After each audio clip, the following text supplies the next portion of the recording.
This video is brought to you by Delta Dental. Peter Fezzey, Chief Advancement Officer at Downtown Boxing Gym. Welcome to the Virtual Intern Experience. It really boils down to growth and scale of the organization. So advancing the mission forward, advancing the organization forward, and that happens through two kind of primary components. One is revenue, so fundraising oversight. I have a team of development professionals that write grants and reach out to corporations and individuals. The other side of that is how do we as an organization go to the community and go to the market and tell our story? How do we get people inspired to understand all of the things that we do? So marketing, communications, PR, all of those components work together to ultimately move things forward, secure more dollars, and scale the operations. Funding at Downtown Boxing Gym is, unfortunately for many organizations, it is one of the largest barriers or one of the largest distractions. So as a licensed 501c3, our dollars come to us, not in exchange of making a profit, but in exchange of supporting the services that we're providing. For us, and this is not unique to organizations like us, most of the funding comes from the private community, which means foundations and corporate foundations and family foundations, individual donors, very, very little funding from the government. So at a local level or at a federal level, at Downtown Boxing Gym, it is primarily private or individual support. How you doing? My name is Terry Whitefield. I am a partnership manager at the Skillman Foundation. The Skillman Foundation is an embedded philanthropist. It's been around for 62 years now. And so within that, the focus is around grant making that improves the outcomes of Detroit's young people. So what would it take in order to ensure that all Detroit's young people have access to high quality education, both during school and before and after school? And then what does that mean to support the systems to improve their practices in which they serve and support young people? And that's happening from both an organizing perspective as well as a policy making perspective.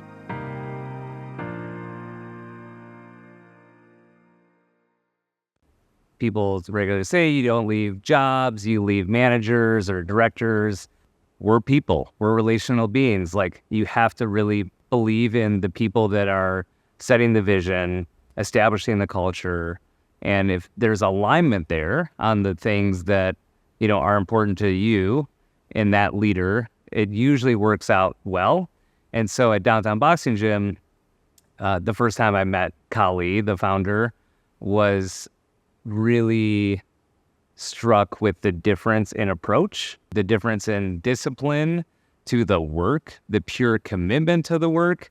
The organization that I was at when I met Downtown Boxing Gym gave food to 260 other organizations that were doing amazing things in the community. So I met a lot of people that were, great and had a good heart. There was something noticeably different. Kali, when he started doing this work, did it with his own money. It wasn't a nonprofit. He did it and invested every ounce of himself and his resources, became homeless, doing the work, was living out of the facility, living out of his car, and was just uncompromisingly committed to the culture and committed to doing it in a way that was proven to moving the needle, like truly making a lasting impact. So when you have those experiences to meet someone like that, if you can find an opportunity to spend more time with that person, it is usually going to pay a lot of dividends. So that was initially what drew me in. You hear the stories about the vehicle of boxing being a way to engage young people in a host of other experiences. You hear about the transportation barriers that they help young people to overcome. You hear about the academic supports that they receive. Like, all the intangibles that really make a high quality program is what you hear. It is the leadership that really helped to cement the foundation's partnership with Downtown Boxing Gym. The work that Khalid Sweeney does, the work that Jessica does, and the rest of the team is really what helps me as a funder to have confidence that the resources and the supports that come from the foundation are going to be put to use in a way that really helps everybody, because at the end of the day, it is really improving outcomes for young people. In the nonprofit space, which, I have worked in lots of different capacities for 20 years or more, the most common misconception, especially if you're talking to someone that works in the business community or another field, is that it doesn't require the same amount of labor as other industries.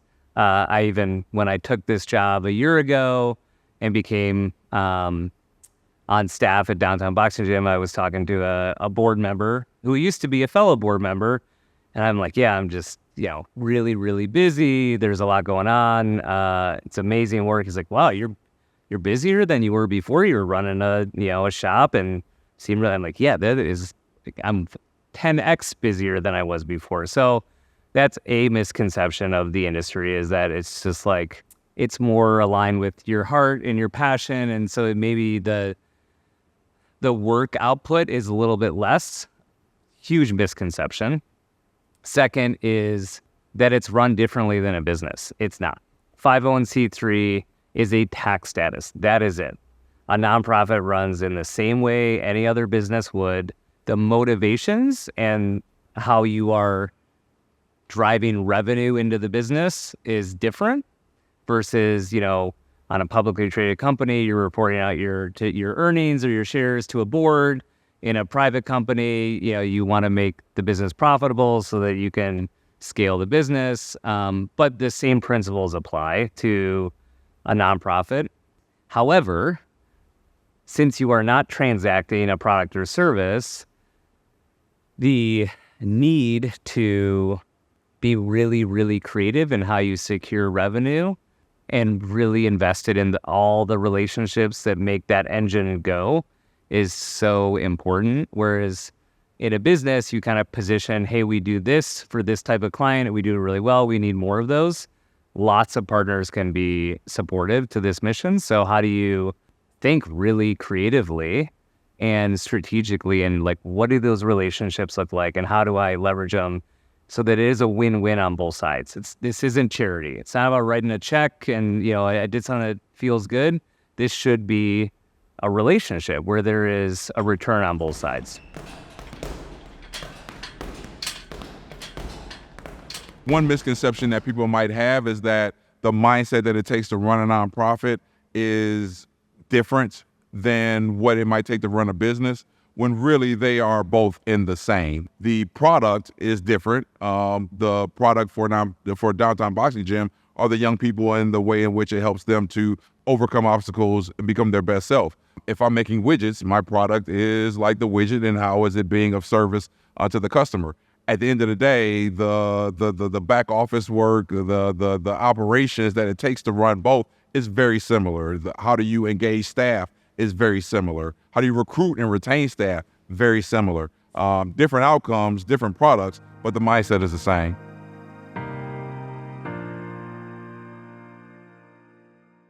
If you're considering a career in nonprofit, which is a big, broad brushstroke, right? There's lots of different components to nonprofit. There's marketing technologies and donor software and the organizations themselves and funders and philanthropy. So there's lots of pieces to nonprofit. However, I really believe that to do this work effectively, it's not that dissimilar from a startup.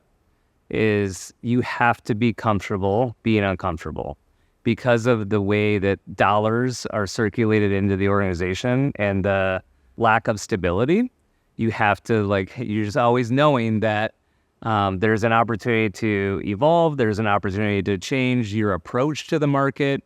The way that philanthropy has been changing in our country is really dramatic. Less and less people are giving, less foundations are being created, less individuals are being motivated to get behind a cause. So you're seeing dips overall in the amount of dollars in the market available to fund organizations like Downtown Boxing Gym. And at the same time, lots and lots of new organizations being formed, right? So it creates this, sort of competitive landscape where there's less dollars in the market, more businesses that are in it going after the same dollars. So how does each organization create a compelling narrative and a value proposition that the funder on the other side sees and wants to respond to? It's a really wild industry, but if you can find a cause that you are aligned with, in a new generation, right, younger than me, there's lots of misconceptions about millennials and Gen X, and 99% of the things that are said out there are not true, just period. Like, data says it's not true. The one thing that is true is the need for the younger generation to believe in the thing that they are calling their work, right? Their vocation, have purpose, have, that intrinsic value component I was talking about. Like, that is true. The data points to that is important. So if you can find that in a nonprofit and you can make a comfortable living, it checks the box on your basic needs for your family and also gives you that value that it's bigger than you. It's bigger than a job. You're part of an ecosystem that is really trying to make systemic change in the country or in the community. Then that's a great potential avenue for someone looking.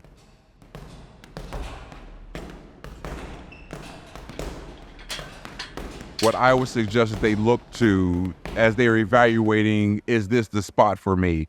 One is leadership. So I would always advise people, what does effective leadership look like to you? What are examples? Who are examples of effective leaders that you've had in your life? And begin to jot down what those characteristics are so that as you're in interviews, you could begin to ask the questions that will then illuminate, is this the leader that I need in my life right now? Because that will really shape the experience that they have once they are employed at that organization. Two is staffing, and not just who is there, but what's the turnover. Nonprofits tend to have high turnover rates for a lot of different reasons. Pay, sometimes the stress of the work can be overwhelming. So what is the experience of the employees at that organization? Like, pay is one thing, but what are the other benefits that come with working at that organization from a self-care perspective, from a leadership development perspective? What are the other ways in which the organization is pouring into its employees,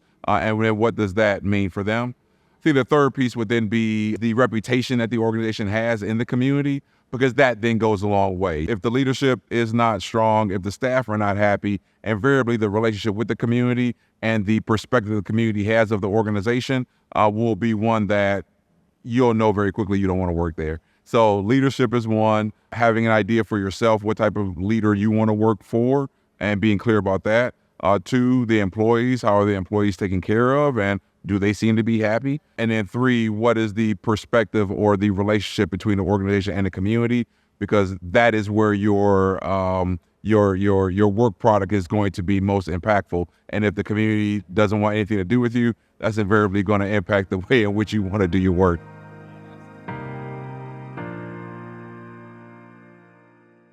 I say regularly, as many have, your network is your net worth, right? So because of the way that fundraising and revenue is secured in an organization, you are forced really to build a lot of relationships. And those could be funders, they could be volunteers, they could be partners, so many potential relationships. And if you lean into that and you build those meaningful relationships that connect at a very different level than if you're selling a product or service, the value that you can take from that, if you decide to move out of nonprofit or do something different or start your own company, is so insanely valuable. There are other businesses that also is true, but I think in nonprofit, it's somewhat of an outlier. The other thing that is potential to nonprofit that maybe is not often found in the business world, because there's usually resource constraints. We don't have enough funding to have all of the people in the seats that we know need to be there to run this thing. So forced to wear multiple hats and get exposure into all aspects of how this business is run is a huge opportunity if you insert yourself into this space.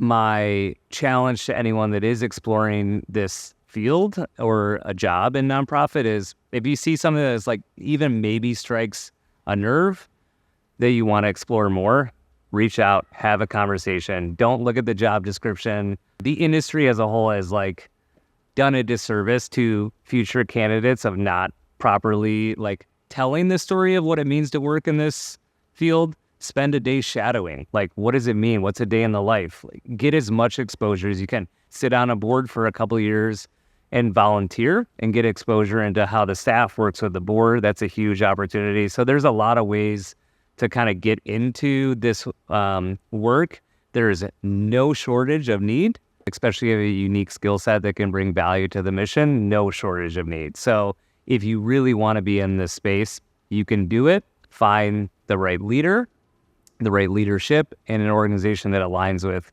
your personal values and core values. As we know, there isn't a clear pathway into becoming a nonprofit, professional.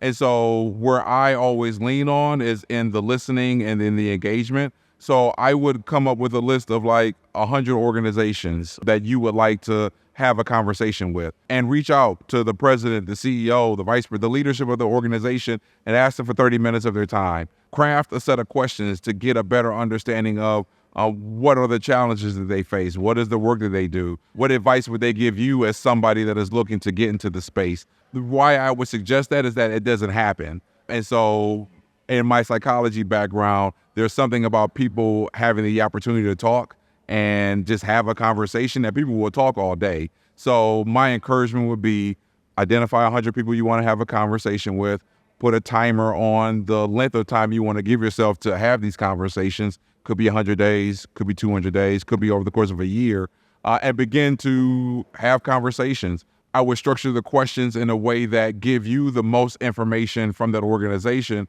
but also helps that leader to illuminate more about who they are and who the organization is. So no yes or no questions, all open-ended, and allow for them to really speak to you and give you a better understanding of who they are as leaders, who the organization is and the mission that they do, and where they fit into the broader scheme of the nonprofit space that you might be in.